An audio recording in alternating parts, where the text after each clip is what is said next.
Ako si Haris Sultan, mga kaibigan.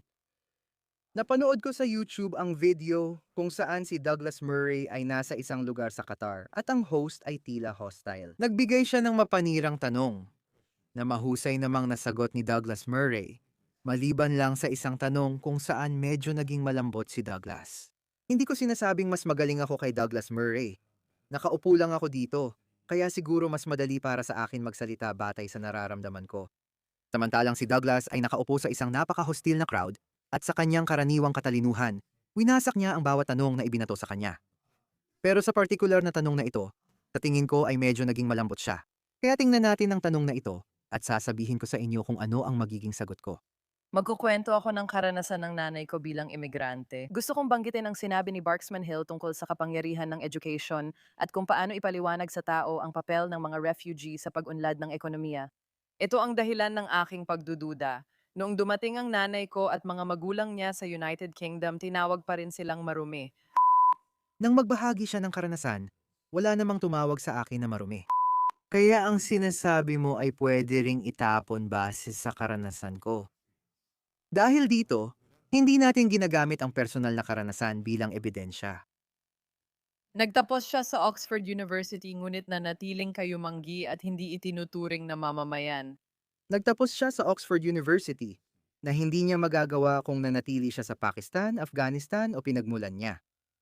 At hindi pa rin siya itinuturing na kapantay. Ikaw ay binigyan ng pantay na pwesto sa hapag. Ang kanluran at United Kingdom ay matagal ng bukas na lipunan, kahit noong may diskriminasyon. Si Muhammad Ali Jinnah ang nagtatag ng Pakistan. Pero noong mga unang taon niya, pumunta rin siya sa United Kingdom at nagtapos sa Lincoln's Inn bilang isang abogado. Siya ay kayumanggi. Ibang-iba ang mundo noon. Sigurado akong may umiiral na diskriminasyon noon sa ilang antas. Pero sa mga institusyon, ang kanluran ay mas mabilis na umuunlad kaysa sa iba. Tama. Kaya hanggang saan ba natin talaga maipapasa ang ideya na ang pagiging edukado o pagtupad sa X, Y at Z na pamantayan ang kailangan mong gawin bilang isang refugee para makita kang tao ng iba? Ang pangunahing problema sa mga taong ito ay hindi ka nila tinitingnang tao. Hindi mo kayang tuparin ang pamantayan ng mga nang-aapi sa'yo para lang makita kanilang tao. Paano mo pinapakitang tao rin ang mga tao? Pamantayan ng mga nangaapi. Sino ba ang tinutukoy niya? Ang gobyerno ng Britanya ba? Ang Estado ng Britanya? O ang mga karaniwang tao? Nakikialam ka na batay sa iyong karanasan. Iba ang karanasan ko kaysa sayo. Hindi pa ako naranasan na laitin dahil sa lahi ko bilang isang kayumangging lalaki dito sa Australia. Dumating ako dito bilang isang ganap na lalaki. 19 na taong gulang ako noon. Dahil hindi ko pa naranasang laitin dahil sa lahi sa Australia, ibig bang sabihin nito na walang naranasang laitin dahil sa lahi sa kanluran? Hindi, mali yun. Pero itinayo ng babaeng ito ang buong argumento niya laban sa pagiging mapaniil ng kanluran. Base lang sa ilang kwento ng karanasan. O baka may tumawag sa kanya ng masama pero dapat niyang tandaan na Doctor of Philosophy ang nanay niya. Magagawa kaya niya yon sa Pakistan o Afghanistan? Mas marami ang naibigay ng kanluran sa kanya kaysa sa maaaring ibigay ng kanyang bansang pinagmulan. Kaya siya nanatili, kaya siya nagkaanak ng susunod na henerasyon na siya ngayon. Ang mentalidad ng pagiging biktima, na parang iba tayo, ay nagiging dahilan ng pang-aapi. Hindi nila tayo tinatrato na kapantay dahil lang sa ilang kwento o karanasan. Gaano kapathetic yon? Ipinapakita lang nito ang pag-iisip ng mga tao. Na in love agad ako sa kanluran dahil nakita kong mas maganda ang kalidad ng buhay ko sa Australia kumpara sa Pakistan. Naintindihan ko naman, kaya hindi ako nagkaroon ng victim mentality na tinitingnan nila akong iba o hindi kapantay. Kasi hindi naman talaga nangyari yon. Alam mo kung bakit hindi nangyari? Kasi hindi ako nag-iba ng asal. Palagi kong itinuring ang sarili kong bahagi ng komunidad na ito. Mas marami akong kaibigang Australiano kaysa Pakistani dahil nais kong matutunan ang tungkol sa Australia.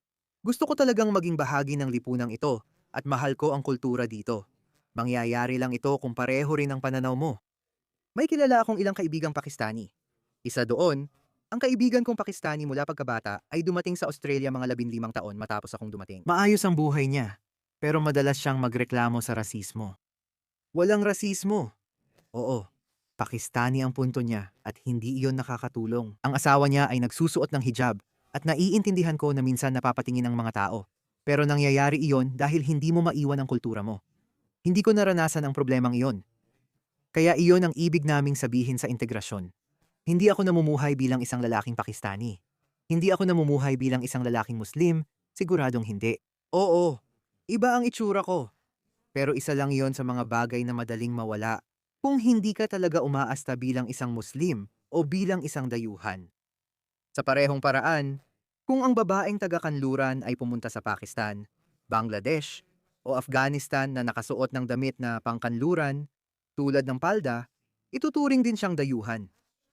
Ganyan talaga ang ugali at reaksyon ng mga tao. Ihambing mo yan sa kanluran, kung saan pwede kang magsuot ng burka, pumasok sa Oxford University, at tumanggap ng pabahay at tulong pinansyal mula sa gobyerno. Hindi ka pinapayagang mamatay sa gutom. Kaya parang ang buong pagkatao niya ay nabuo sa ideya na siya ay inaapi. At malinaw na sasang-ayon ang babaeng ito doon. Kaya tingnan natin kung paano sasagot si Douglas. Kaya si Douglas sa tingin ko ay hindi magkakaroon ng pagkakataon na sumagot sa kanya. Magdadagdag pa siya ng isa pang tanong na sa totoo lang ay nakakaawa. Sa tingin ko, pwedeng mas matindi ang sagot ni Douglas na ako ang magbibigay. Maraming salamat. Ngayon lalapit ako sa iyo, Douglas Murray. Dahil karamihan ng argumento mo, Douglas, ay parang tayo laban sa kanila. Ang totoo, ikaw, meron tayong... Sa totoo, siya ang gumawa niyan. Tayo laban sa kanila. Wala namang masama doon. Ganoon talaga ang mga tao.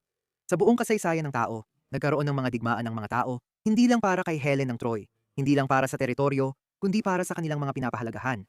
Para sa paghahari ng kanilang mga pinapahalagahan. Bawat imperyo na titingnan mo, sinusubukan nilang sakupin ng iba. Iiwan sila sa pagkawasak o papalitan ang kanilang sistema ng sarili nilang sistema. Bawat digmaan na titingnan mo, ginawa ito ng mga Romano, ginawa ito ng mga Griego, ginawa ito ng mga Persiyano, ginawa ito ng mga komunista at ginagawa rin ng kanluran. Ganyan lagi ang nangyayari.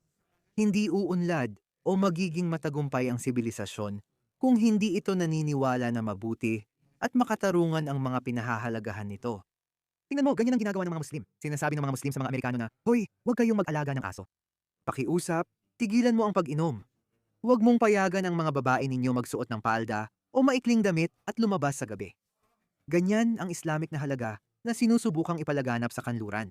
Sa puntong ito, tila may konsensya at pagkaalangan ang kanluran sa mga pinapahalagahan nito. Hindi. Dapat mong sabihin, "Oo, mas mataas ang aming pinapahalagahan kaysa sa inyo."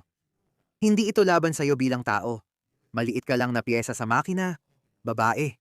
Parte ka lang ng sistema, hindi kita inaaway bilang tao. Inaatake ko ang mga pinapahalagahan mong ipinaglalaban.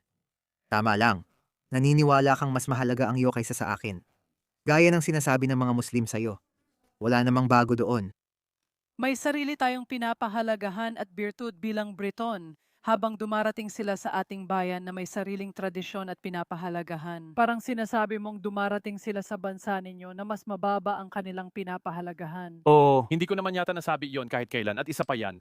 Sa tingin ko dapat sinabi niya. Hindi ko sinabi yon pero totoo naman yon. Yan ang pinaniniwalaan ko. Parang tingin mo mas mahalaga ang pinapahalagahan mo kaysa sa amin. Maniniwala ka na mas mataas ang mga pinapahalagahan mo. Kami naman, maniniwala na mas mataas ang mga pinapahalagahan namin. At sa totoo lang, hindi naman talaga dapat mahalaga ang mga opinyon natin. Ang huling hukom dyan ay ang mga sibilisasyong nabuo mula sa mga pinapahalagahan na iyon. Kaya tinitingnan natin ang kanluraning sibilisasyon. Matagal na tayong matatag sa nakaraang 4 o 500 taon. Alam mo na, ang siyentipikong revolusyon at lahat ng iyon pagkatapos ng madilim na panahon. Tingnan mo ang nagawa nito. Pinamunuan ng mundo sa edukasyon at ekonomiya, pati militar. At bilang resulta, nakalikha ito ng isang sibilisasyon na pinakamayaman, na pinakamasarap tirhan, na siyang dahilan kung bakit pumupunta ang mga tao ninyo sa mga bansang ito. Yan din mismo ay patunay na ang mga pinahahalagahan ninyo ay mas mababa, ika nga, o kaya ay kapantay lang ng sa amin. Iyon ang ibig sabihin niyan. Kung nais ninyong isipin na mas mahalaga ang pinahahalagahan ninyo kaysa estado. Panahon na sinusubukan mong ipilit sa akin ang isang bagay na hindi ko naman sinabi. Kaya kapag pinag-uusapan mo ang pagkakaiba ng mga pinahahalagahan, ano ang iminumungkahi mo? Tingnan mo, una sa lahat, hindi ko sinabi yon. Ang sinabi ko may mga hamon dahil alam naman natin na may mga hamon talaga. At maging prangka na lang tayo tungkol dito. Ibig kong sabihin, halimbawa, nasa gulpo ako nitong nakaraang linggo o higit pa. Mas marami pa akong nakikitang burka sa aking bayan sa London kaysa sa nakita ko dito sa gulpo nitong mga nakaraang araw, lalo na dito sa Doha. Ngayon, hindi ko masabing natutuwa ako sa dumaraming burka sa London. Si Douglas Murray ay kinatawan ng kanluraning sibilisasyon at mga pagpapahalaga kung saan hindi namin itinuturing na tama ang paglalagay ng babae sa parang sako ng basura. Yun lang ang aming mga pagpapahalaga. Kahit sinusubukan mong iwan ang sarili mong pagpapahalaga dahil minamaliit mo ang Afghanistan. Iyan ang dahilan kung bakit sinusubukan ninyong alisin ang Islam sa inyong mga bansa. Pero sa parehong panahon, ang Qatar ay talagang pasaway. Nag-e-export at nagpopondo ang Qatar ng mga kanluraning universidad ayon sa kanilang agenda, kaya mapanganib sila. Dapat tayong mag-ingat sa Qatar. May nararamdaman ba akong galit sa mga taong nagsusuot nito? Siyempre hindi. Siyempre hindi. Pero hindi ko rin masasabi na natutuwa ako rito. At tiyak na may mga pagkakataon na naiisip ko, alam mo, gaano kalaking porsyento ng mga nagsusuot ng burka sa lugar na ito ang nagiging hindi ka nais-nais para sa iba. Ngunit ulit, ito ba ay dahil lang sa burka? Hindi mo rin naman tinatanong ang iba kung naiistorbo sila sa umiinom ng alak or sa bawal sa babae. Eksakto. Doon siya papunta dahil ayon sa paniniwala niya, bawal uminom ng alak at lumabas para mag-nightclub o party. Siyempre, hindi ninyo naiintindihan ang mga taong may simpatya sa ideya ng mga Islamic na halaga, tulad ng hindi pag-aalaga ng aso bilang alaga, hindi pagkain ng bacon, o hindi dapat lumalabas at hindi dapat masyadong binibigyan ng kalayaan ang mga babae. Iniisip mo yan dahil ganyan ang mga values mo. Iniisip namin na dapat naming palawakin ang mga individual na kalayaan dahil meron kami nito. May 400 taong kasaysayan tayo ng pagbuo ng mabuting lipunan. Ngunit unti-unti itong nasisira dahil nagdala tayo ng mga taong may ibang kultura at hindi sang-ayon sa ating mga halaga. Yan ang hamon natin at siyang tinatalakay ngayon. Kaya, kapag tiningnan mo ito sa pinakamalawak at pinaka-estratehikong antas, nasa isang sangandaan tayo sa kasalukuyan. Ang sistemang nagpapahalaga sa kanluran sa loob ng 400 taon, individual na kalayaan, mas kaunting seguridad, kapitalismo, demokrasya, at karapatang pantao, ay naging mabuti talaga para sa kanluran. Ngayon, sumasalubong tayo sa banyagang kultura kung saan, sa pag-usbong ng kanluraning sibilisasyon, iniisip natin na pantay-pantay ang lahat, pwedeng magsama, maghalo, at mag-integrate para maging katulad natin. Gayunpaman, matapos ang 40, 50, 60 taon, nakikita natin na kahit na natili rito ang mga banyagang kultura ng 2 o 3 henerasyon, hindi nila binabago o iniiwan ang kultura ng kanilang mga magulang.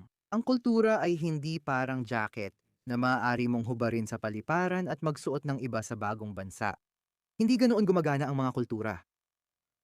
Kaya natutuklasan natin ito at kailangan maghanap ng bagong solusyon. Dapat din nating baguhin ang ilang pinahahalagahan at ayusin ang ilang prinsipyo. Ang epektibo noon sa homogeneous na lipunan sa nakaraang 400 taon ay di na angkop sa multicultural na lipunan ngayon. Pwede naman natin gawin sa Britanya. Hindi ako, kailangan kong sabihin, Bakit masama ang Western-centric na pananaw sa kanluran? Hindi naman natin kailangang mag-sorry tungkol dito. Walang masama sa Western-centric na pananaw. Hindi natin ito ipinipilit sa Qatar o sinasabihan silang magdemokrasya. Kahit noon ay pinagsasabihan natin sila. Pero sa tingin ko, tapos na ang panahong iyon. Hindi na natin sila pagsasabihan. Kaya, wala talagang masama sa Western-centric na pananaw dito sa kanluran. nagkakamali ka ng pinupuntahan kung iniisip mong mapapaniwala mo ang isang Briton na dapat tayong tumigil sa pag-inom ng alak dahil lang may mga taong dumarating sa ating bansa. Hindi mangyayari yon. Bakit kailangan ang mga bagay na ito? Magkakaroon ka ng mga tradisyon na hindi talaga tugma sa kanila. Hindi nga o Pero kayo ay nasa bansa nila. Magiging valid ang argumento mo kung ang mga Briton ang pupunta sa Qatar at pinipilit ang Qatar na, "Oy, magbukas kayo ng mga nightclub at bar at pub at hayaan kaming maglakad-lakad sa kalsada ng lasing at maging football hooligans." Doon gagana ang argumento mo. Taliwas yan sa aming tradisyon at pinahahalagahan. Doon lang talaga iyon pwede. Hindi iyon obra pag ikaw ang nasa bansa nila. Gaya ng babaeng walang utang na loob na nagtanong at nagsuot ng hijab. Sinabi niya, nagtapos ng Doctor of Philosophy sa Oxford ang nanay ko, pero tinawag siyang marumi. There are, as I said, and before we got all confrontational, which you did from the situation, you have to work out what things you're willing to give up, which things you're willing to compromise on, and which ones you're not. You're not going to persuade the Brits to massively change their culture. But let me just make the point. Bawat lipunan ay may mga aspeto na ayaw nilang isuko. Ganon din dito sa Qatar. Ganon din dito. Lahat ay ganoon. Kaya pakiusap, huwag ninyong gawing malaking issue sa Europa ito. Hindi iyon tapat. Napaka hindi tapat na paraan yon para sagutin ang tanong na ito. Well, there he is, ladies and gentlemen. Yun lang. Sa tingin ko, mas mainam sana kung naging mas agresibo si Douglas sa pagtatanggol ng kanluraning pamantayan Dahil natural na may kanluraning pananaw tayo. Hindi tayo dapat mag-focus sa pananaw ng Aprika. Sa tingin ko, ito ang punto. Ang mga pagpapahalaga ng kanluran ang bumuo ng pinakadakilang sibilisasyon ng sangkatauhan. Naging masyadong liberal ito. Pagkatapos, humingi ito ng tawad sa mga pagpapahalagang dahilan ng pagiging pinakadakilang sibilisasyon nito. Habang lalo kang lumalayo sa mga pagpapahalagang kanluranin, habang lalo kang humihingi ng paumanhin para sa iyong pag-iral, para sa iyong pagkakakilanlan, at para sa iyong mga pagpapahalaga, lalo kang mapapahamak bilang isang sibilisasyon, bilang isang bansa. Walang dapat ipagpaumanhin. Sasabihin ko, pasensya, hindi ko magagawa.